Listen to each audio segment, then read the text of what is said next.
نحمده ونصلي ونسلم على رسوله الكريم فأما بعد اعوذ باللہ السمیع العلیم من الشیطان الرجیم بسم اللہ الرحمن الرحیم۔ پروگرام الرحیق المختوم کی 77ویں قسط کے ساتھ میں ہوں محمد عمر خان۔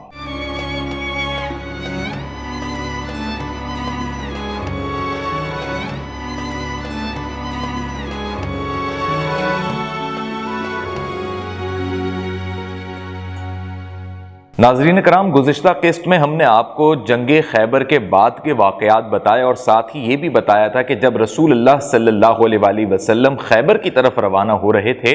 تو اسی وقت نجدیوں سے نمٹنے کے لیے ایک سریہ آپ صلی اللہ علیہ وآلہ وسلم نے روانہ فرمایا، یعنی مسلمانوں کا ایک لشکر روانہ فرمایا تھا تاکہ جو نجدی ہیں ان سے بھی ساتھ ساتھ نمٹا جائے۔ تو حضرت ابان بن سعید رضی اللہ تعالیٰ عنہ کی کمان میں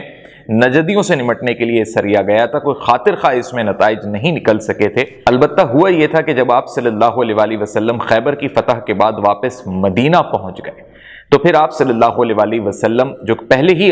یہ سوچ چکے تھے کہ مکہ کے مشرکین کے بعد اہل یہود اور پھر اہل یہود کے بعد جو آخری تیسرا بازو ہے وہ ہے نجدیوں کا، ایسے عربیوں کا، ایسے اہل عرب کے قبائلی علاقوں کے لوگوں کا جو لوٹ مار کرتے ہیں اور مسلمانوں سے بغض اور عداوت رکھتے ہیں، اور ان کے مختلف قبائل کبھی نہ کبھی یہودیوں کے یا تو وہ حلیف بن جاتے ہیں یا مشرکین کا ساتھ دیتے ہیں۔ تو اب ناظرین کرام، یہ آپ سمجھ لیجئے کہ ربیع الاول سن 7 ہجری لگ چکی ہے اور اب آپ صلی اللہ علیہ وآلہ وسلم ان بدوؤں کے خلاف، ان نجدیوں کے خلاف جو ہے وہ اپنی کمر کس چکے ہیں۔ تمام صحابہ کرام کو آپ صلی اللہ علیہ وآلہ وسلم نے لشکر میں ترتیب دینا شروع کر دیا ہے، اور تاریخ میں یہ بات بتائی گئی ہے کہ نبی صلی اللہ علیہ وآلہ وسلم نے قبیلہ انمار بنو اطفان کی یہ جو 2 شاخیں ہیں جس میں بنی ثعلبہ اور بنی محارب،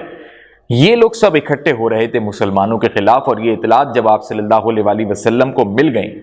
تو نبی پاک صلی اللہ علیہ وآلہ وسلم نے یہ فیصلہ کر لیا کہ اب باقاعدہ طور پہ ان نجدیوں، ان بدوؤں کے خلاف، بنو اطفان کے خلاف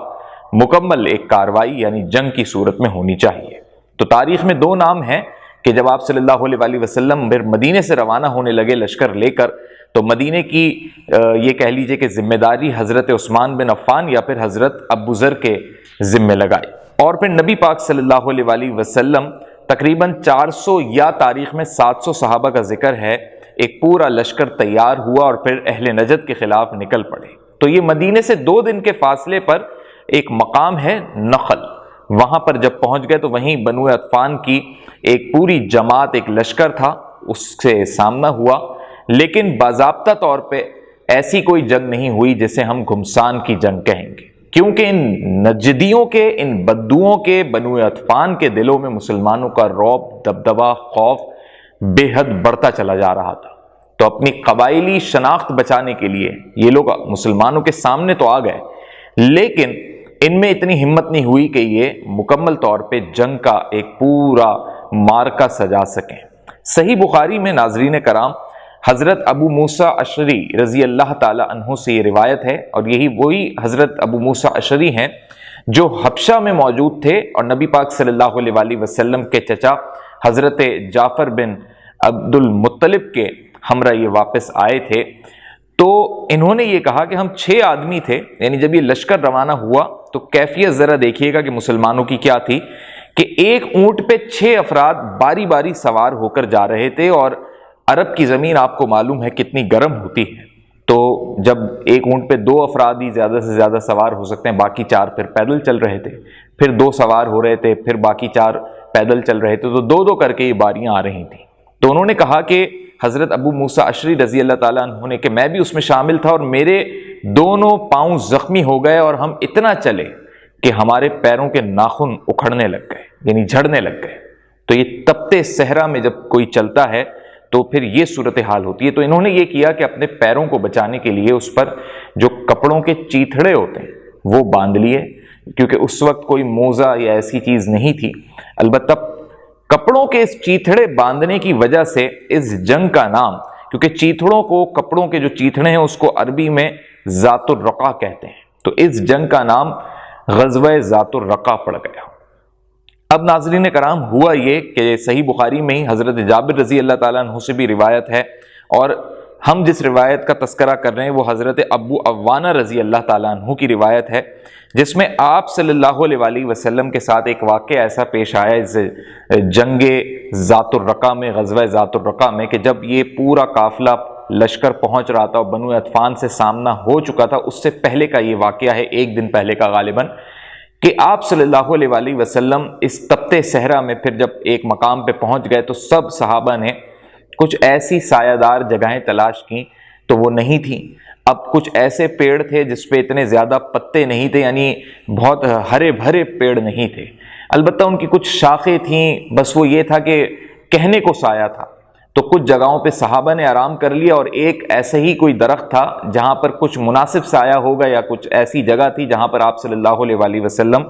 آرام کے لیے پہنچے، تو آپ صلی اللہ علیہ وآلہ وسلم نے اپنی تلوار اس پیڑ کی ایک شاخ پر لٹکا دی۔ حضرت ابو عوانہ سے یہ روایت ہے کہ آپ صلی اللہ علیہ وآلہ وسلم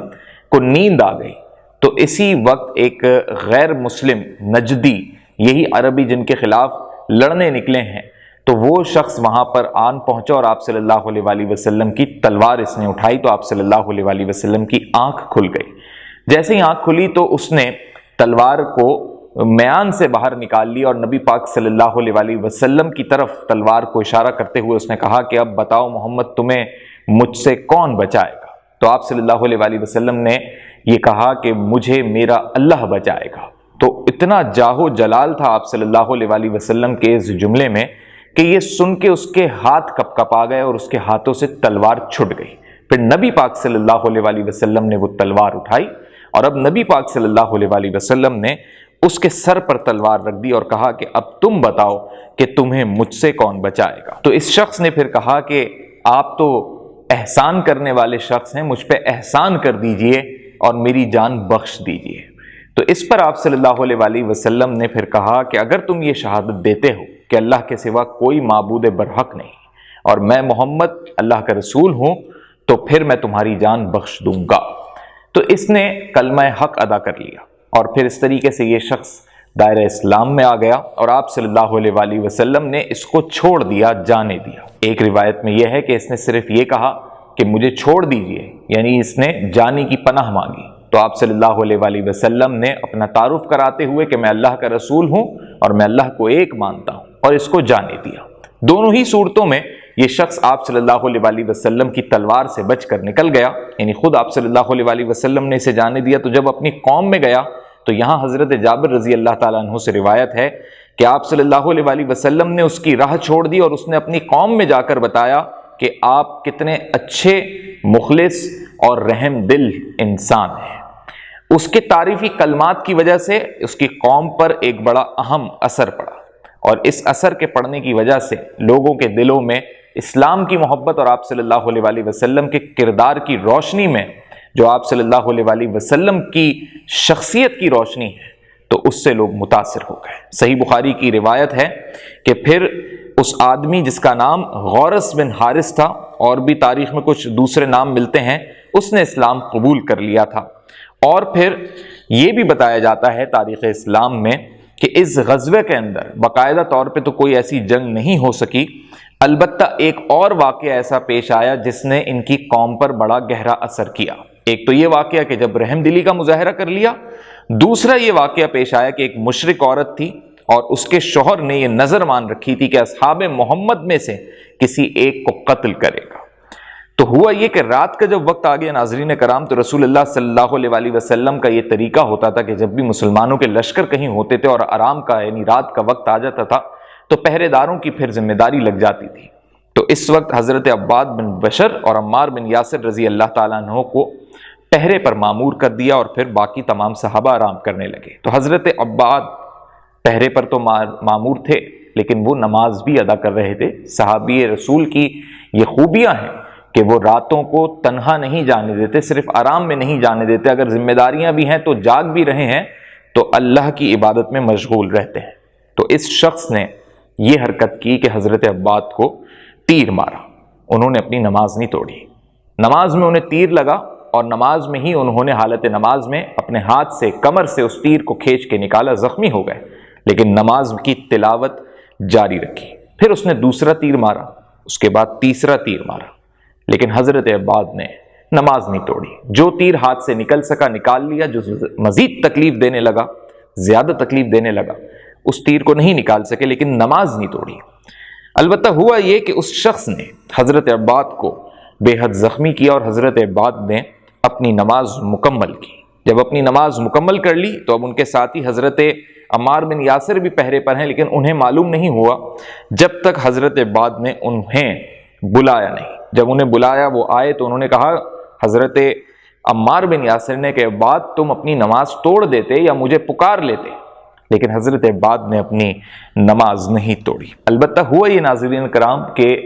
جب اس پورے واقعے کی خبر اہل نجد کو یعنی ان کے قبیلے کو ملی کہ مسلمانوں کا ایسا لشکر آیا ہے جو اللہ کی اس طرح سے عبادت کرتے ہیں کہ وہ زخمی ہو گیا اللہ کا رسول کا صحابی، لیکن حضرت عباد نے اپنی نماز نہیں توڑی، تو یہ بات بھی اہل نجد کو اتنی زیادہ متاثر کر گئی اور متاثر کرنے کے ساتھ ساتھ مرعوب کر گئی، یعنی اور مزید وہ مسلمانوں کے رعب میں آ گئے کہ ایسے لوگ ہیں جو اپنی عبادت نہیں چھوڑ رہے تو اپنے خدا کے لیے یہ ہمیں کہاں چھوڑیں گے۔ یہی دو بڑے اہم واقعات اس جنگ سے قبل ایسے پیش آئے کہ جب آمنے سامنے مسلمانوں کا لشکر اور بنو عطفان کے نجدیوں کا لشکر آ گیا تو جنگ کی صورتحال تو نہیں بن سکی، البتہ ہوا یہ کہ وہ اتنے مرعوب ہو گئے کہ انہوں نے یہی فیصلہ کیا کہ مسلمانوں کے آگے وہ سر نہ اٹھائیں، لیکن وہ ایک ساتھ سب دائرہ اسلام میں نہیں آئے، انہوں نے مسلمانوں کا سامنا کرنے سے پھر اجتناب کیا اور ان کے قبائل کی کچھ شاخوں نے اسلام قبول کر لیا، کچھ خاموش ہو کر بیٹھ گئے۔ تاریخ میں یہ ہے کہ پھر وہ وقتاً فوقتاً دائرہ اسلام میں آتے گئے، اور جو لوگ دائرہ اسلام میں آتے گئے تو اس طرح مسلمانوں کی فوجی قوت مزید طاقت بڑھتی چلی گئی۔ تو بظاہر اس جنگ میں ہمیں ایسا واقعہ نہیں ملتا کہ گھمسان کی کوئی جنگ پڑی ہو۔ ذات الرقہ اس لیے کہا جاتا ہے اس جنگ کو کہ غزوہ تو اس لیے کہ نبی صلی اللہ علیہ وسلم خود شریک ہو گئے۔ ذات الرقہ معنی کہ کپڑوں کے چیتھڑوں سے اپنے پیروں کو انہوں نے ڈھانپا تھا، یہ شدت تھی گرمی کی، زخم پڑ رہے تھے پاؤں میں، دھوپ سے اور شدت گرمی سے بچانے کے لیے ذات الرقہ کیا، یعنی کپڑوں کے چیتھڑوں سے ڈھانپا، اس لیے اسے غزوہ ذات الرقہ کہتے ہیں۔ اب ہوا یہ کہ جب اس جنگ سے واپس آئے رسول اللہ صلی اللہ علیہ وسلم تو ماہ شوال لگ چکا تھا، مدینے میں قیام فرما رہے تھے کہ کچھ سریہ پیش آئے۔ تو اس میں ایک سریہ قدیر ہے جو سفر یا ربیع الاول کے مہینے میں ہی پیش آیا ہوگا، اور غالب بن عبداللہ رضی اللہ تعالی عنہ کی کمان میں آپ صلی اللہ علیہ وسلم نے قبیلہ بنی ملوح کی تادیب کے لیے انہیں روانہ کیا۔ تو ہوا یہ کہ یہ جو بنو ملوح نامی قبیلہ ہے، انہوں نے بشر بن سوید کے رفقا کو قتل کر دیا تھا، ایک صحابی کے رفقا ہیں، اور ان کا انتقام لینے کے لیے یہ لشکر یہاں سے روانہ ہوا تھا۔ خود نبی شامل نہیں تھے، اس لیے سریہ کہلائے گا، اور اس سریے نے رات کو چھاپا مار کر بہت سے افراد کو قتل کر دیا، اور دشمن نے ایک بڑے لشکر کے ساتھ ان کا تعاقب بھی کیا، لیکن وہ جب مسلمانوں کے قریب پہنچے تو اب دیکھیے کہ قدرت نے بارش برسا دی، اور ایک ایسی بارش کہ سیلابی کیفیت بن گئی، تو وہ جو پانی بہہ رہا تھا یہ مسلمانوں کا کچھ بگاڑ نہیں سکے۔ یہ وہ قدرتی معجزہ پیش آیا کہ مسلمان جس مقصد کے لیے گئے تھے اپنا تو مقصد پورا کر لیا، لیکن پھر بحفاظت بچ کے لوٹ آئے۔ اس کے بعد سن 7 ہجری کا دوسرا سریہ ہے، سریہ حسمی کے نام سے، اور اس کا ذکر جو ہے گزشتہ خطوط والی جو قسط تھی اس میں گزر چکا ہے۔ پھر سریہ تربہ پیش آیا، اور حضرت عمر بن خطاب رضی اللہ تعالیٰ عنہ کی قیادت میں یہ سریہ یعنی یہ لشکر روانہ کیا گیا۔ 30 آدمی ان کے ساتھ تھے، وہی نبی صلی اللہ علیہ وسلم کی حکمت کو انہوں نے کہہ لیے کہ نقل کیا کہ حضرت عمر دن میں سفر نہیں کر رہے تھے، رات کو سفر کر رہے تھے تاکہ دشمن پر اچانک حملہ آور ہوں، لیکن پھر بھی دشمن کو کہیں نہ کہیں سے خبر مل گئی، اور یہ بنو حوازن تھا، اس کو پتہ چل گیا، لہٰذا یہ بچ نکلے تو پھر واپس حضرت عمر مدینہ لوٹ گئے۔ پھر ایک سریہ اطراف فدق کے نام سے مشہور ہے، فدق وہی یہودیوں کا علاقہ ہے جو خیبر کے بعد ان کو بھی فتح کر لیا تھا، تو اس کے اطراف میں حضرت بشیر بن سعد انصاری کی قیادت میں 30 آدمیوں کو روانہ کیا گیا، اور حضرت بشیر جب ان کے علاقے میں پہنچے تو پھر ان کی بھیڑ بکریاں چوپاہے ہاک لیے، اور صورتحال ناظرین کرام یہ ہوئی کہ جیسے ہی ان کا مال مویشی لے کر حضرت بشیر نکل رہے تھے تو رات میں پھر دشمن ایک دم سامنے آ گیا، یعنی جو قبائل تھے جن کے خلاف یہ کارروائی کرنے گئے تھے، اور انہوں نے گھیراؤ کر لیا اور پھر جم کر تیر برسائے۔ صورتحال یہ ہوئی کہ پھر مسلمانوں کے جو 30 لشکر کے افراد تھے سب کے سب شہید ہو گئے، صرف حضرت بشیر ہی زندہ بچ سکے، اور وہ بھی بے حد زخمی تھے۔ چونکہ فدق جو ہے وہ مسلمانوں نے فتح کر لیا تھا، اس لیے وہ وہیں پر پھر پہنچے، اور وہاں کے یہودی اب مسلمانوں کے غلام تھے، لہٰذا انہوں نے پھر ان کی طبی امداد کی، اور جب وہ ٹھیک ہو گئے، صحت یاب ہوئے، پھر مدینہ آئے۔ تو یہ مسلمانوں کا سمجھیں کہ اس واقعے میں الٹا مسلمان شہید ہو گئے۔ سریہ میفعہ کے نام سے سن 7 ہجری رمضان کا واقعہ ہے۔ حضرت غالب بن عبداللہ اللیثی رضی اللہ تعالیٰ عنہ کی قیادت میں بنو اوال کے اور بنو عبد بن ثعلبہ کی تادیب کے لیے اس سریہ کو بھیجا گیا، تاکہ یہ لوگ وہاں جا کے دعوت اسلام دے دیں، اگر نہ قبول کریں، اجتماعی دشمن بن رہے تھے مسلمانوں کے، تو پھر انہیں قتل کر دیا جائے۔ تو مسلمانوں کی تعداد 130 تھی، اور انہوں نے پھر اجتماعی طور پہ جب حملہ کیا تو جو بھی ان کے سامنے آتا گیا مسلمانوں کے، اس کو پھر قتل کر دیا۔ صورتحال ناظرین کرام یہ ہو گئی تھی کہ مسلمان رک ہی نہیں پا رہے تھے، قتل ان کے ہاتھ سے نہیں رک رہا تھا۔ تو حضرت اسامہ بن زید رضی اللہ تعالیٰ عنہ قتل کر رہے تھے، تو ایک مشرک تھا نہیق بن مرداس، اس نے فوراً کلمہ پڑھ لیا، لا الہ الا اللہ محمد رسول اللہ، لیکن ہاتھ سے تلوار نہیں رکی، گردن اڑ گئی۔ اب بعد میں جب یہ نبی صلی اللہ علیہ وآلہ وسلم کو واقعہ پتہ لگا تو حضرت اسامہ نے یہ بھی کہہ دیا کہ وہ تو اس نے منہ سے موت کے خوف سے کلمہ پڑھ لیا تھا، دل سے مسلمان تھوڑی ہوا ہوگا۔ تو اس پر آپ صلی اللہ علیہ وآلہ وسلم نے بطور عتاب فرمایا تھا کہ تم نے اس کا دل کیوں نہیں چیر لیا معلوم کرنے کے لیے کہ وہ سچا ہے یا جھوٹا ہے۔ یعنی نبی کی یہ سوچ اور حکمت تھی کہ وہ چاہے سچا ہے یا جھوٹا ہے، یہ ہمارا کام نہیں، اقرار کر رہا ہے منہ سے، کلمہ پڑھ رہا ہے، تو پھر قتل نہیں کرو۔ لیکن حضرت اسامہ کے ہاتھ سے قتل ہو گیا تھا۔ پھر سریہ خیبر ہے، یہ سریہ 30 سواروں پر مشتمل تھا، 30 صحابہ کرام گئے تھے۔ حضرت عبداللہ بن رواحہ رضی اللہ تعالیٰ عنہ کی قیادت میں یہ سریہ، یہ لشکر روانہ ہوا، اور بتایا جاتا ہے کہ بنو اطفان مسلمانوں پہ چڑھائی کرنے کے لیے جو ان کے دیگر قبائل تھے وہ جمع ہو رہے تھے، تو یہ مسلمانوں کا جو لشکر وہاں پر گیا تو وہاں جا کر انہوں نے پہلے ایک سیاسی طریقہ کار استعمال کیا، اور ایک شخص تھا، اس کا نام تھا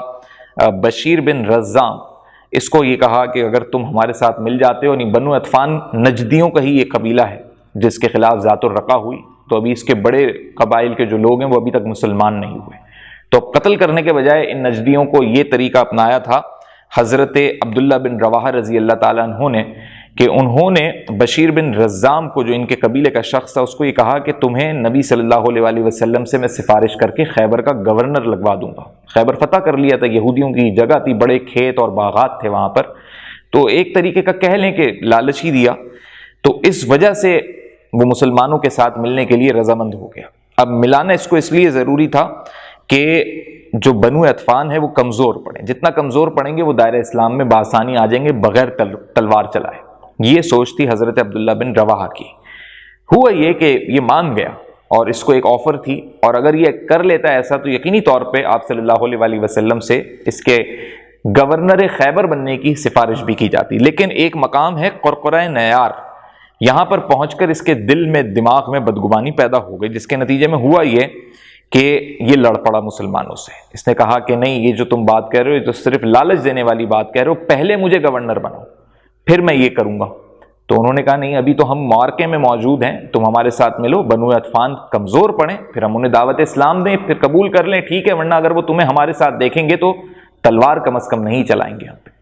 لیکن یہ شخص نہیں مانا، اس نے کہا نہیں، پہلے مجھے گورنر بنا دو۔ تو اس کے دل میں بدگمانی پیدا ہو گئی، اور پھر اس نے حضرت عبداللہ بن رواحہ کے ساتھ جھگڑا ہی موڑ لے لیا۔ اس جھگڑے میں پھر یہ ہوا کہ مجبوراً تلواریں چلیں، تو پھر یہ شخص بشیر بن رزام یہ خود بھی قتل ہوا، اور اس کے ساتھی بھی مارے گئے۔ مسلمانوں نے پھر اسے قتل ہی کر دیا۔ سریہ یمن و جبار، یہ بھی شوال 7 ہجری کا واقعہ ہے، اور بنو اطفان، اور کہا جاتا ہے کہ بنو فزارہ، بنو عذرا، یہ وہ سب قبائل ہیں جو بنو اطفان کے اندر کی شاخیں ہیں۔ تو یہاں پر حضرت بشیر بن کعب انصاری رضی اللہ تعالیٰ عنہ کو 300 مسلمانوں کے ساتھ روانہ کیا گیا تھا، اور مقصد یہ تھا کہ یہ ایک بڑی جماعت بنا رہے تھے بنو اطفان کے لوگ، کہ اب اس ذات الرقا کے واقعے کے بعد جو ساتھ ساتھ یہ واقعہ چل رہا ہے، تو آپ یہ سمجھ لیجئے کہ ذات الرقا والی جنگ ایسی ہے کہ ایک طرف نبی جنگ کر رہے ہیں اور ساتھ میں یہ لشکر اپنی اپنی آپریشنز پہ گئے ہوئے، تو یہ کچھ اس میں پیرالل واقعات ہیں کہ یہ ادھر غزوہ ذات الرقا بھی چل رہی ہے، ساتھ ساتھ سریا بھی چل رہے ہیں، لیکن وہ دوسرے قبائل کے پاس گئے ہیں، تو وہ قبائل جمع نہ ہوں ان کو توڑنے کے لیے صحابہ اپنے اپنے لشکر لے کر گئے ہیں، اور یہاں پر 300 مسلمانوں کا ایک لشکر گیا ہوا تھا۔ تو حضرت بشیر نے ان کے بہت سارے جانوروں پر قبضہ کر لیا، 2 آدمی ان کے قید کر لیے، اور نجدی اتنے ڈرپوک اور بزدل لوگ تھے کہ بس ان کے 1-2 آدمی گرفتار کر لو یا 1-2 آدمی قتل کر دو یا کچھ جانور ایک دم ان پر دھاوا بول دو تو یلغار کے ڈر سے یہ ڈر کے بھاگ جاتے تھے، ان میں اتنا خوف تھا مسلمانوں کا۔ تو یہ بھی کامیاب سریہ ہوا۔ آخری سریہ ناظرین کرام اس دور کا یہ ہوا کہ امام ابن قیم سے یہ روایت ہے کہ قبیلہ جشم بن معاویہ ایک شخص تھا، اس کے نام سے یہ قبیلہ مشہور تھا، تو وہ بہت سے لوگوں کو لے کر غابہ کے مقام پر آیا اور وہ چاہتا تھا کہ بنو قیس کو مسلمانوں سے لڑنے کے لیے وہ جمع کرے۔ اب آپ دیکھیں یہ بنو عطفان کے کچھ ویسے ہی چھوٹے چھوٹے قبیلے، کچھ ایسے قبیلے جو ایک شخص کے نام پہ وہی ان کا سردار ہے، اور مسلمانوں سے ایک ایسی عداوت اور دشمنی، اور مسلمانوں کا اسٹیٹس پورے عرب میں ایسا بن چکا ہے کہ ہر شخص یہ سوچ رہا ہے کہ اگر مسلمانوں کو میں شکست دے دوں گا میری بڑی واہ واہ ہو جائے گی۔ تو چھوٹے چھوٹے قبائل جن کی کوئی حیثیت نہیں ہے وہ بھی یہ سوچ رہے ہیں مسلمانوں سے لڑ لیں گے تو ہماری بڑی حیثیت ہو جائے گی۔ وہ کہتے ہیں کہ اگر کوئی نامور شخصیت کے خلاف بھی کچھ کرو تو اس کی شہرت کی وجہ سے آپ کو شہرت مل جاتی ہے۔ تو یہ اسی پالیسی پر گامزن تھے۔ اب اس پروپیگنڈے اور پالیسی کے تحت کمزور بھی تھے، اتنے افراد بھی نہیں تھے، تو بنو قیس کو ہی اپنے ساتھ ملانا چاہتا تھا جشم بن معاویہ۔ اب وہ مل رہے تھے یا نہیں مل رہے تھے یہ خبر مسلمانوں کو مل گئی، اور مسلمانوں نے پھر یہ کیا کہ ابو حضرت رضی اللہ تعالی عنہ وہاں پر روانہ ہوئے، اور انہوں نے ایسی کوئی جنگی حکمت عملی تیار کی کہ وہی پھر یہ ڈر گئے اور خوف زدہ ہوئے اور شکست فاش ہوئے، اور پھر اپنا مال مویشی بھی چھوڑ کے بھاگے، تو بہت سے اونٹ اور بکریاں مسلمانوں کے ہاتھ لگ گئیں۔ تو ناظرین کرام، تاریخ اسلام میں غزوہ ذات الرقہ ایک طرف آپ صلی اللہ علیہ وسلم کی شرکت کی وجہ سے یہ پوری ایک جنگ ہے، لیکن ساتھ ساتھ اسی دور میں بیک وقت بہت سارے مسلمانوں کے لشکر جو صحابہ کی قیادت میں روانہ ہوئے، وہ سرایا یا وہ سریے وہ مختلف چل رہے تھے۔ تو بیک وقت یہ ایک کام ہو رہا تھا سن 7 ہجری کے اندر ہی، اور شوال تک کے اندر یہ سب نمٹ گیا۔ تو شوال کے بعد ناظرین کرام جو مہینہ شروع ہوا وہ ذی قعدہ کا تھا، اور آپ کو یاد ہے کہ سن 6 ہجری میں اسی مہینے میں آپ صلی اللہ علیہ وسلم جب مکہ کے لیے نکلے تھے، اللہ نے بشارت دی تھی، تو حدیبیہ کے مقام پر ایک صلح ہو گئی تھی۔ اب پورا سال مکمل ہو رہا ہے، اس صلح میں یہ بات موجود تھی کہ اس سال چلے جائیں، اگلے سال آ جائیے گا، پھر کر لیجئے گا عمرہ اور طواف، لیکن وہ بھی 3 دن تک۔ اب یہ معاہدے کی تمام تر لکھی ہوئی شق ہے۔ تو اب مسلمانوں کا وہ وقت آ چکا ہے معاہدے کے تحت کہ 1 سال پورا ہونے کے بعد سن 7 ہجری میں مسلمان اب جائیں مکہ، 3 روز قیام کریں، وہاں پر عمرہ ادا کریں، قربانی کریں۔ لیکن آپ صلی اللہ علیہ وسلم نے چونکہ سن 6 ہجری میں عمرہ نہیں کر سکے تھے مسلمان، تو اسے 7 ہجری کے اندر کوئی نیا عمرہ کا نام نہیں دیا، بلکہ اسے عمرہ قضیہ کا نام دیا کہ جو پچھلے سال نہیں ادا کر سکے تھے ہم وہی عمرہ اس سال ادا کر رہے ہیں، عمرہ قضیہ کہلائے گا۔ تو اس میں کیا کیا واقعات ہوتے ہیں، کیسے مسلمان جاتے ہیں، مشرکین کا کیا رویہ ہوتا ہے، اور کیا کیا باتیں ہوتی ہیں، اور اسی عمرے اور حج کے تناظر میں جو شریعت محمدی کے تحت چیزیں طے ہوتی ہیں جو نبی صلی اللہ علیہ وسلم بتاتے ہیں، آج تک اور تا قیامت مسلمان اسی کی پیروی کرتے ہیں حج اور عمرے میں۔ یہ سب چیزیں میں آپ کو اگلی قسط میں بیان کروں گا۔ اس قسط میں بیان کرتے ہوئے جانے انجانے میں اگر مجھ سے کوئی غلطی سرزد ہوئی ہے تو میں اللہ کے حضور معافی کا طلبگار ہوں۔ السلام علیکم ورحمۃ اللہ۔